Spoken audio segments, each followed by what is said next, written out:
Olá, eu me chamo Nayara e hoje eu vim aqui para explicar a vocês como a gente faz o exame do nosso sistema respiratório, né? O qual tem extrema importância na semiologia clínica para a gente diagnosticar várias patologias respiratórias, né? O exame respiratório ele é dividido em duas partes, é dividido na parte dinâmica e na parte estática.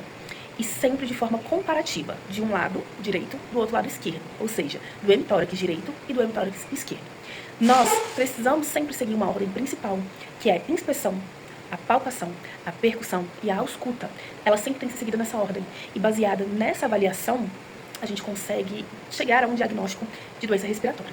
Vou explicar cada item para vocês pausadamente, porém a gente precisa lembrar um pouquinho da anatomia, principalmente anatomia óssea, para a gente entender os pontos de referência e baseado no que é feito e onde é feito alguns possíveis procedimentos, né, exames, e saber também onde estão os órgãos vitais, onde a gente precisa fazer uma ausculta, onde a gente precisa fazer uma percussão, os sons que eles têm que ser emitidos, os normais e os patológicos, e pausadamente eu vou explicar para vocês cada item. Então vamos começar com a anatomia, né?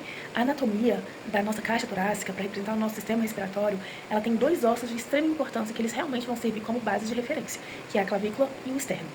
No externo, ele é dividido em três partes: manúbrio, corpo do externo e o processo tifoide, onde o encontro do manúbrio com o corpo external é formado o ângulo de Loeys, e ele representa ali a articulação da segunda costela.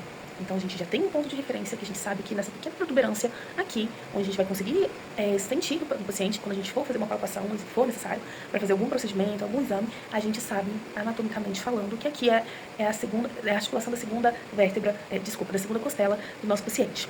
Além do nosso ângulo de Loeys, temos o ângulo de Charpey. O ângulo de Charpey, ele é a junção dos espaços costais, das bordas costais, né, que é formado, ele deveria ser formado aproximadamente num ângulo de 90 graus. E ele vai falar pra gente, né, ele vai orientar qual é o biotipo do nosso paciente, que baseado no nosso biotipo a gente consegue já analisar os tipos de tórax, né. Então, se o ângulo de Charpey for maior ou menor de 90, a gente vai conseguir falar se é longilíneo, brevilíneo ou médiolíneo.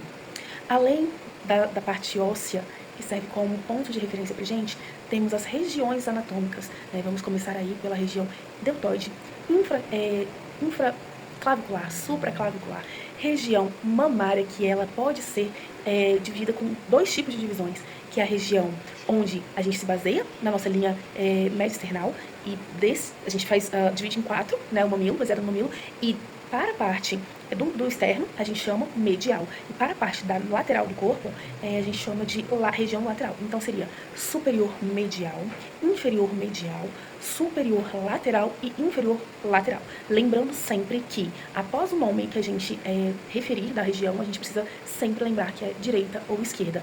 E lembrando que sempre tem que ser de formas comparativas, né? Além da região mamária, temos a região axilar, anterior, medial e posterior, e a região inframamária. Isso são as regiões da parte anterior do nosso corpo. Nós também temos as regiões da parte posterior, que são elas: região escapular, região infraescapular, supraescapular, interescapular e região cervical, que é a região, região vertebral, que é onde é dividida em cervical, torácica e lombar. Além das regiões, nós precisamos saber também sobre as linhas de referência, que sempre vamos basear na anatomia. Temos a linha principal na parte anterior, que é a linha que ela sai da fúrcula e até o finalzinho do processo tifoide. Essa é a nossa linha medial. Depois da nossa linha medial, temos a linha external, que fica bem do lado, entre, né, a linha medial. Tem a linha medial lado direito e linha external do lado direito e lado esquerdo. Tem a linha paraexternal, linha do lado direito e lado esquerdo. E a linha hemiclavicular, que é bem no meio da nossa clavícula. A gente tem a base de referência ao meio da clavícula, por isso que é hemiclavicular. E temos as linhas da região axilar, linha posterior, média e anterior. Assim também como temos as linhas da região posterior, que é a linha vertebral, cervical, lombar e torácica, a linha escapular e a linha escapular superior e a linha escapular inferior. Agora a gente já acabou de relembrar a parte anatômica do tórax e vamos agora dar início realmente como é feita a inspeção tanto dinâmica quanto a estática para nossos exames de semiologia respiratória. Bom, agora a gente vai fazer a inspeção estática daquele paciente. E a inspeção estática é a gente observar tudo que não era para estar ali. Mas a gente vai começar principalmente pelo grau de lucidez do nosso paciente. Então a gente precisa realmente saber se ele está lúcido, se ele sabe onde ele está, se ele sabe o que ele está fazendo ali, né? Vamos observar a integridade da pele, né? O nível de hidratação da pele, se a pele está íntegra, se tem algum hematoma na região, se existe alguma cicatriz, se existe algum nódulo, se existe alguma massa dura, mais consistente, se existe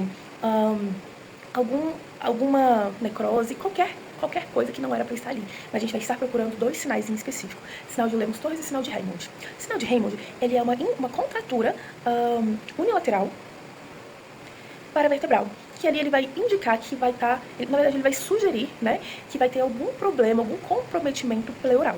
E o sinal de Lemos-Torres vai ser um abaulamento das intercostais durante a expiração daquele paciente, e isso vai sugerir um derrame pleural. Depois que a gente já inspecionou, a gente vai observar os tipos de tórax daquele paciente, que são 10. O normal, o instável, o sino, o tipo tonel ou barril, né? Escoliótico, cifótico, cifoescoliótico, pectus escavatus, pectus carinatus e o instável. Desses, alguns são congênitos e outros são por postura ou realmente porque indica alguma patologia. Temos 3 por alguma patologia. Na verdade, 2. O de sino e o de tonel. O de sino podem sugerir doenças hepáticas, né? Hepatomegalias. E o de tonel é por DPOC ou enfisema pulmonar. O instável é quando existe a fratura de costelas paralelas e quando o paciente está inspirando, ao invés de todo a nossa a caixa torácica, ela expandir, essa parte vai se formar uma janelinha e ela vai, ao invés de expandir, ela vai ir para dentro. Então, isso não é considerado uma patologia, mas isso daí foi decorrente a alguma fratura. Depois dos tipos de tórax, a gente vai para a inspeção dinâmica.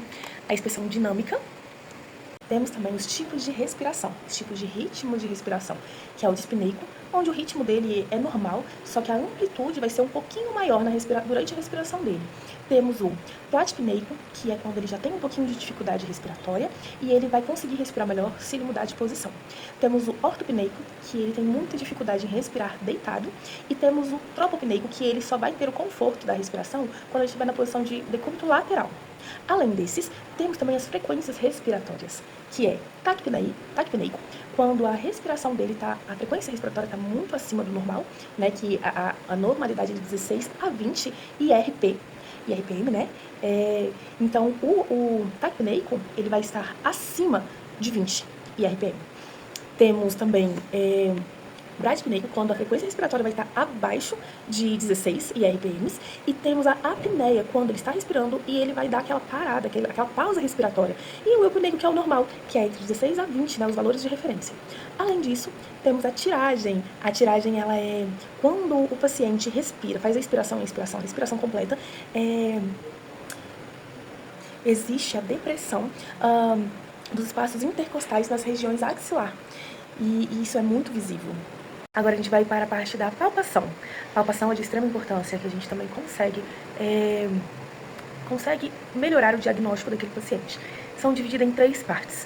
Em estrutura da parede torácica, né, que a gente vai averiguar, realmente agora a gente vai palpar.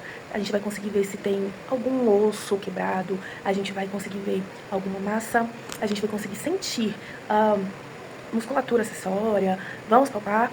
Temos a parte da expansibilidade torácica, onde o examinador vai colocar as mãos em 3 pontos do pulmão: ápice, na região média e na região da base dos pulmões, né? Assim, pedindo para o paciente respirar. Isso a gente vai averiguar se existe a expansibilidade do tórax, se é unilateral ou bilateral, se um hemitórax vai acompanhar o outro hemitórax.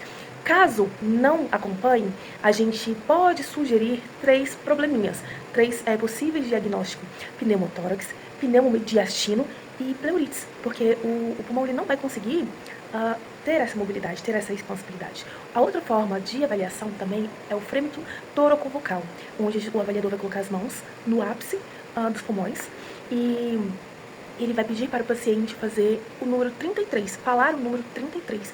E assim a gente vai conseguir escutar a vibração daquele som produzido pela voz do paciente. E caso exista alguma massa não, né?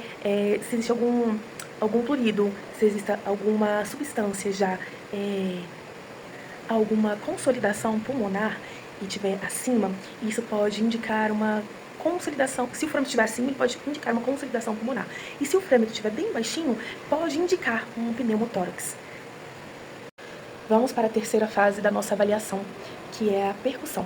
A percussão a gente realiza pelo método digito digital, onde a gente coloca a palma das mãos, porém a gente faz esse pequeno movimento nos pontos que a gente quer escutar o som normal do pulmão, que é o som claro pulmonar. É isso que a gente precisa escutar. Claro que a gente vai fazer em toda a caixa torácica e assim a gente vai vendo a diferença do pulmão, dos outros órgãos, né? A área de transição. Porém, a gente vai focar na área pulmonar. E ela precisa estar com esse som claro pulmonar. Caso a gente encontre um som maciço nessa região, isso pode indicar uma maior densidade, ou seja, uma consolidação, né? A gente pode perceber que pode ter algum tipo de patologia como alguma coisa que envolva um líquido, né? Pode ser um derrame pleural, pode ser uma fibrose, ou pode ser até mesmo uma consolidação. E quando a gente encontra um som timpânico nessa região, quer dizer que tem excesso de ar. Então a gente pode estar lidando aí com uma patologia de um pneumotórax, ou até o efizema pulmonar. Quando a gente termina essa parte da percussão, a gente já vai direto para a ausculta, que é a fase final da nossa avaliação. A gente vai fazer os pontos principais, que principalmente o ponto aqui do ângulo, entre a clavícula, né, e o úmero, que é o glêmoro humeral. A gente vai bem nessa regiãozinha e vamos realizar a ausculta nessa região e na base do nosso pulmão. Vamos procurar os nossos murmúrios vesiculares. Esse é o som típico que a gente precisa encontrar no nosso pulmão. Caso a gente encontre algum outro som, quando a gente estiver fazendo a avaliação, quando a gente pedir para o paciente inspirar e expirar, isso já são ruídos adventícios. O que são eles? Podemos encontrar sibilos finos, sibilos grossos, roncos, estridor e atritos pleurais. E cada som desse pode sugerir uma doença. Quando achamos o som de sibilos finos, são sons agudos, sons predominantes bem finos, agudos e rápidos. Eles podem estar sugerindo algum estreitamento nas vias aéreas, como o asma e o DPOC. A asma e o DPOC. Quando a gente escuta os roncos, a gente pode sugerir, né, algo que tenha secreção, que o som vai ser um pouquinho rude, um pouquinho mais grave. Então a gente pode sentir, escutar a presença do muco. Pode ser uma asma ou uma bronquite crônica. Quando a gente vai para o estritor, a gente não precisa usar o estetoscópio, porque só da inspiração do paciente a gente já vai escutar. E normalmente são algumas obstruções das vias aéreas maiores, né? E o atrito pleural, que a gente vai precisar sim do esteto, mas é quando quando tem alguma infecção e a gente sente na escuta as pleuras passando, né? Que são doenças relacionadas à inflamação das pleuras. Assim, com a avaliação respiratória, a gente tem as 4 etapas, né? Que é a inspeção, a palpação, a percussão e a ausculta. Cada etapa tem a sua importância e a gente precisa se atentar aos mínimos detalhes, que é com esses mínimos detalhes, que a gente vai ter um diagnóstico final e correto do nosso paciente. Podemos sim até pedir algum exame para auxiliar o provável diagnóstico, mas ele seria um exame complementar. Mas com técnicas corretas e muita atenção, a gente já consegue sim ter um bom diagnóstico do nosso paciente.